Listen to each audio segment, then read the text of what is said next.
Salut, bienvenue dans cette nouvelle vidéo. Tout d'abord, je voudrais vous présenter mes meilleurs vœux pour cette année et surtout une excellente santé puisque vraiment c'est l'essentiel et j'espère que vous passerez une super année, que tout se passera bien pour vous. Aujourd'hui, on va se retrouver pour une vidéo sur une recette qui est un classique que je fais depuis...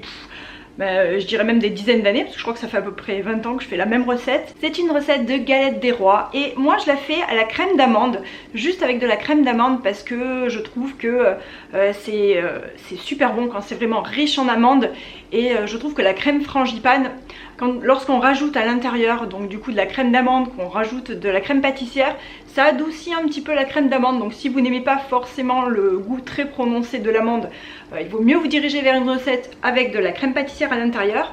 Mais moi ici aujourd'hui je vais faire en plus au plus simple vraiment et juste une recette avec la galette des rois à la crème d'amande.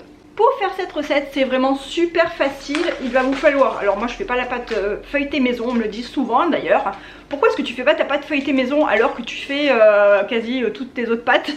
Mais non, là celle-ci franchement c'est tellement plus facile de l'acheter, elle est tellement longue à faire, il y a tellement d'étapes etc. que j'ai pas le courage. En plus acheter tout le temps, enfin prévoir toute la quantité de beurre pour la faire etc. Je préfère l'acheter directement et ici en général c'est vrai que je prends de la pâte feuilletée pur beurre. Donc là j'ai acheté celle-ci chez Intermarché. Donc il va vous falloir bien sûr les deux pâtes, ensuite 2 œufs, donc ça c'est les 2 œufs pour faire la crème d'amande, mais il faudra également un jaune d'œuf ensuite pour la dorure par dessus. Ensuite évidemment il va falloir de l'amande en poudre. Alors moi c'est de l'amande en poudre qui a été mixée, je l'ai acheté directement, c'est chez Coro que je l'achète. Et c'est de l'amande en poudre mixée directement avec sa peau. Bien sûr il faudra du sucre aussi. Et moi j'aime bien mettre un tout petit peu de rhum à l'intérieur. Et avant, il y a très longtemps, il y a quelques années, je rajoutais également un peu de quelques gouttes d'amande amère aussi à l'intérieur, mais vraiment peu, genre 1 ou 2 gouttes, parce que c'est très très fort l'amande amère. Mais maintenant non, j'en mets plus. Alors bon bah de toute manière ça c'est au goût de chacun, vous pouvez mettre ce que vous voulez. Moi c'est vrai que j'aime bien maintenant mettre juste du rhum à l'intérieur. Et il vous faudra également 100 g de beurre.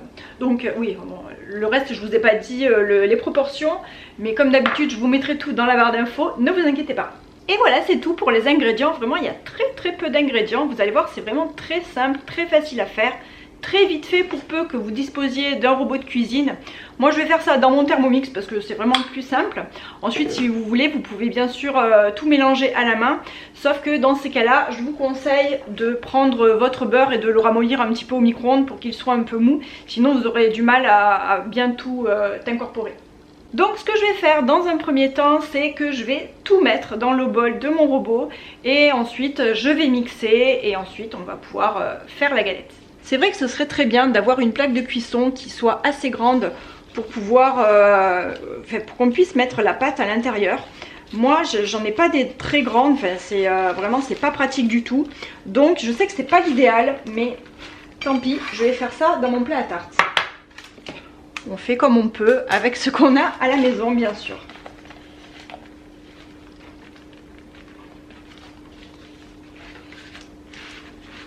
Et c'est vrai que comme j'aime souvent dire, je fais de la cuisine de maman. C'est pas sur ma chaîne que vous allez pouvoir trouver de la super pâtisserie, de la boulangerie au gramme près, etc. Non, moi je fais un petit peu au feeling, hein, comme d'habitude. Alors c'est vrai que là, bon. Ou alors l'idéal ce serait de... peut-être que je vais essayer de... Peut-être que je vais essayer de la couper en fait. On va voir, ça va être une première, on va tester.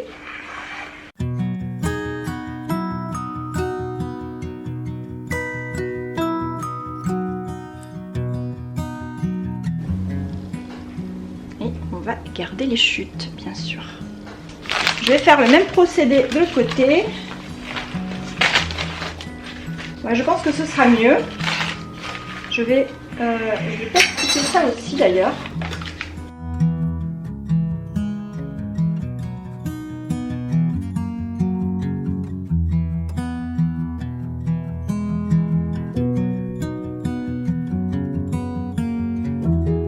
Voilà, une fois que ça c'est fait, je vais mettre tous mes ingrédients directement dans le bol du Thermomix. Pour que ce soit pratique, j'avais déjà tout mesuré. Donc là pour la poudre d'amande en fait je mets 200 grammes. Pour le sucre on met 100 grammes. C'est vrai que c'est une recette qui est assez riche, mais on l'a fait une fois dans l'année. Hein. Et ensuite je vais mettre les 2 œufs.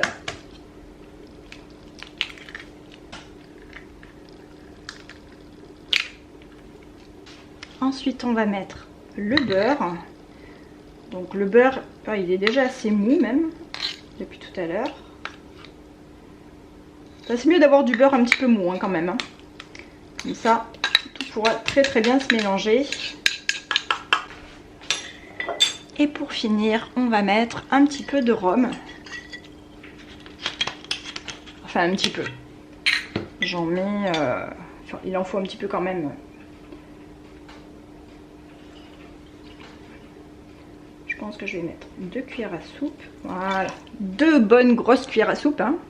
On va être généreux. Et c'est tout. Maintenant, plus qu'à mélanger tout ça.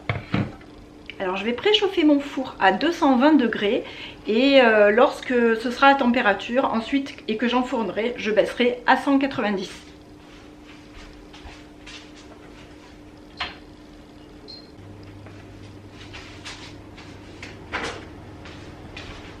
Et maintenant, on va mixer tout ça.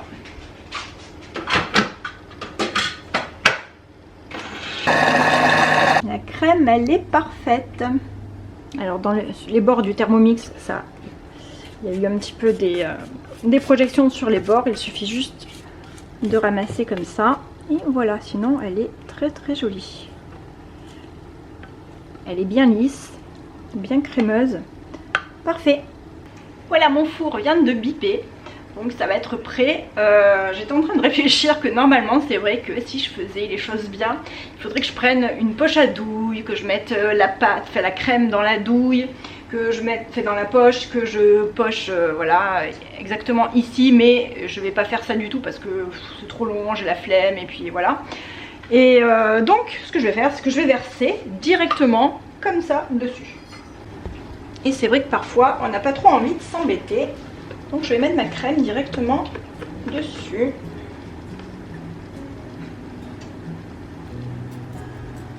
Maintenant je vais bien lisser avec une cuillère, mais je vais faire attention de ne pas en mettre trop sur le bord, puisqu'ensuite il va falloir recouvrir la pâte.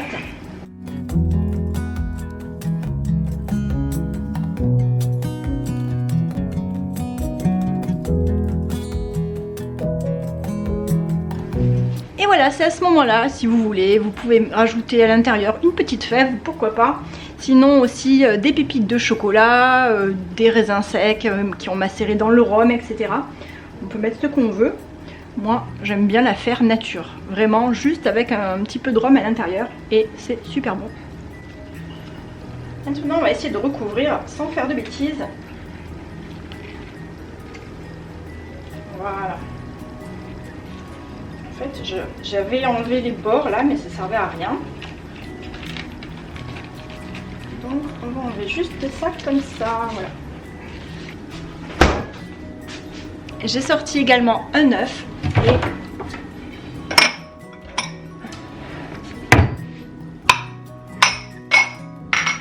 Je vais garder juste le jaune.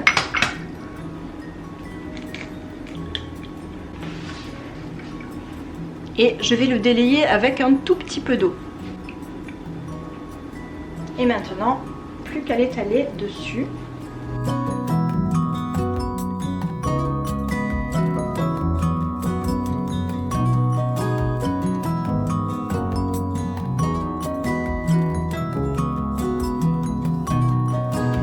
Maintenant, ce que je vais faire, c'est un petit trou au-dessus là, pour laisser passer la vapeur.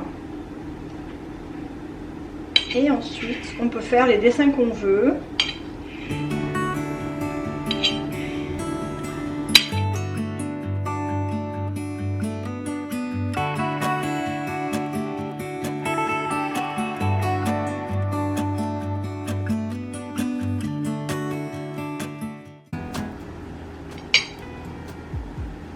Voilà, c'est pas le plus beau quadrillage, hein, mais c'est pas grave.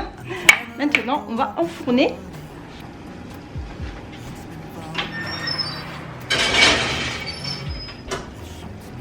Je l'ai mis à 220 degrés, enfin j'ai préchauffé mon four à 220 degrés et lorsque j'ai mis ma galette, donc j'ai baissé à 190.